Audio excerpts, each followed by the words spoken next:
Okay, here's part 2. We're going to find the parabolic equation. So the parabolic equation, in this particular case, and often we'll look at some other cases later, but in this particular case we're given the vertex and one particular point.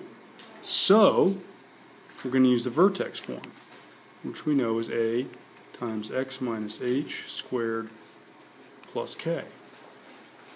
All we need to do is find a, h, and k, and we're done. We've got h and k,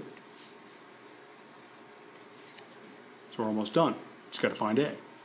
So what we're going to do is we're going to take these particular values, the point we're given. In this case, we're given 0, 0, which is a nice point to work with. We could have been given 8.3 and 27.5. Not so nice, but same idea. Put 0 in for x,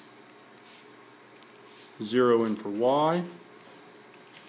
Some of you had some sign mistakes here. I think most people fixed them, but I'll just kind of put this in here. Hither, negative 7 squared, of course, is positive 49. So we got a times 49 plus 4. And then solving, subtract 4, divide by 49.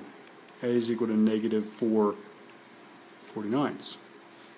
So y is equal to negative 4 49ths x plus, it's minus 7 squared plus 4. Here's the equation of our parabola. And I'll tie them both together in the next video if you needed to see the intersection piece.